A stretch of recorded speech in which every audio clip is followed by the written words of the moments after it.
Hello friends. आज हम यहाँ पे न्यूक्लियर एनर्जी सेक्टर के बारे में बात करेंगे।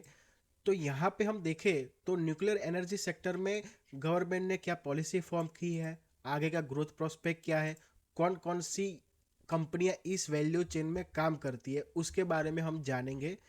तो यहाँ पे हम देखें तो रिसेंटली कम न्यूक्लियर एनर्जी का एक बिल पास हुआ है पार्लियामेंट में, तो वहाँ पे प्राइवेट पार्टिसिपेशन को अलाउ कर दिया है जो न्यूक्लियर एनर्जी सेक्टर में एंट्री ले सकते हैं। तो यहाँ पे क्या ग्रोथ का बड़ा प्रोस्पेक्ट है। तो अभी रिसेंटली हम 9 गीगावाट के आसपास इलेक्ट्रिसिटी प्रोड्यूस करते हैं न्यूक्लियर एनर्जी से।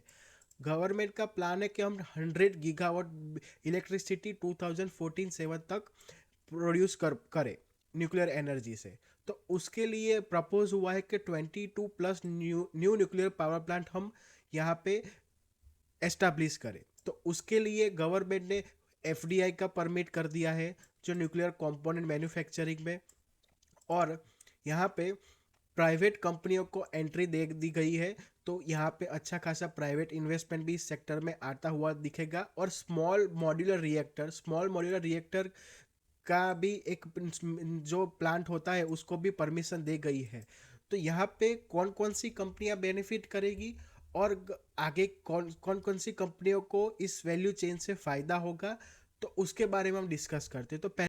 तो यहाँ पे पहली कंपनी एनटीपीसी लिमिटेड। तो एनटीपीसी लिमिटेड अभी यहाँ क्या करती है। एनटीपीसी लिमिटेड इलेक्ट्रिसिटी प्रोड्यूस करती है। कैसे करती है, अभी कोल बेस से करती है ज़्यादातर, और ग्रीन एनर्जी में रहेगा तो सोलर और विंड पावर से ज़्यादातर इलेक्ट्रिसिटी कंज्यूम करती है।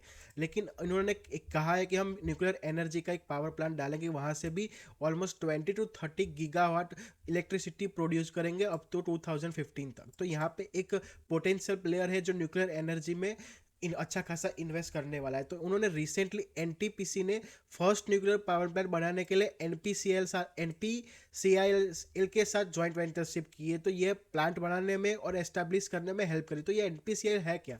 तो NPCL nuclear power corporation of India, जो अभी के लिए जो हमारे न्यूक्लियर पावर प्लांट है उनका जो प्रोग्राम है इसके अंडर ही चलता है। तो यहाँ पे न्यूक्लियर पावर प्लांट का उनके पास अच्छा खासा एक्सपीरियंस है। गवर्नमेंट के अंडर का ही ये कंपनी है जो न्यूक्लियर पावर प्लांट के थ्रू बिजली इलेक्ट्रिसिटी प्रोवाइड करती है।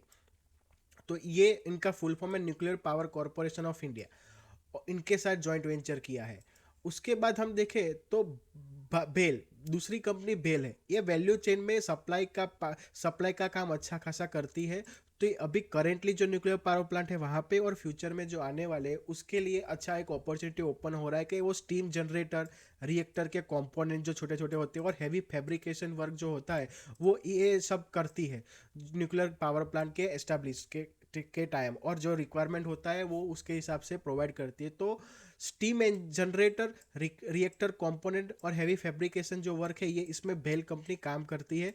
और उन्होंने अभी तक देखे तो वो एनपीसीएल का करंटली एक्टिव है, जो PHRW टेक्नोलॉजी पे जो अभी हम टेक्नोलॉजी यूज़ करती है उसके बेसिस पे जो रिक्वायरमेंट होता है तो वहाँ पे उनको रेगुलर बेसिस पे सप्लाई करती है। तो और तीसरी कंपनी है एल एन टी एक इंजीनियरिंग कंपनी है, आपको पता ही होगा। तो ये भी एक इंजीनियरिंग में रिएक्टर कंपोनेंट बिल्ड करती है।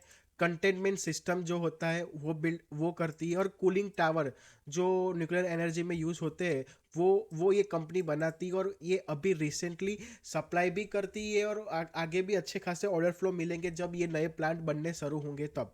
तो उन्होंने अभी रिसेंटली में ही फोर्थ स्टीम जनरेटर जो होता है पावर प्लांट के लिए वो डिलीवर किया है एटॉमिक पावर स्टेशन को। और और नया कॉन्ट्रैक्ट भी कूलिंग टावर के लिए ग्रैब किया है जो अभी एग्जिस्टिंग पावर प्लांट चल रहे हैं उसके लिए।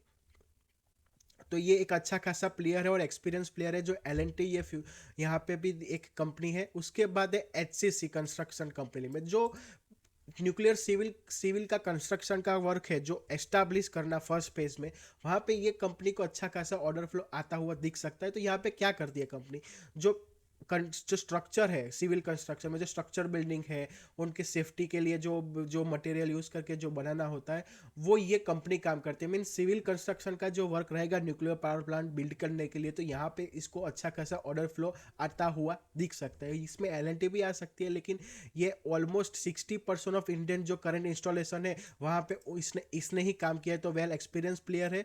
अभी उन्होंने डिलीवर किया है राजस्थान में पावर एटॉमिक पावर प्रोजेक्ट का 7th और ये यूनिट का कंप्लीशन प्रोजेक्ट किया है। उसके बाद complete BARC integrated nuclear recycling plant है, ये भी उन्होंने बना के दिया हुआ है। तो ये एक अच्छा खासा प्लेयर है जिनको अच्छे खासे इस सेक्टर में फ्यूचर में ऑर्डर देखे हुए देख सकते हैं। उसके बाद आती है एमटार टेक्नोलॉजी। ये मिड लेवल की कंपनी है, लेकिन ये प्रिसीजन सप्लायर है न्यूक्लियर पावर प्लांट के लिए। तो ये रिएक्टर सब सिस्टम सप्लाई करती है, न्यूक्लियर फ्यूल प्रोसेसिंग में जो रिक्वायरमेंट होती है उसके लिए भी सप्लाई करती है। ये की प्लेयर है जो अच्छा खासा ऑर्डर फ्लो इसको मिल सकता है। उसके पास अभी करेंटली 13% ऑर्डर बुक है जो न्यूक्लियर एनर्जी सेक्टर में से ही आती है। और अभी रिसेंटली में ये फेब 2025 में मीन्स टाइम हो गया है, लेकिन 200 करोड़ का क्लीन एनर्जी ऑर्डर उनको मिला है।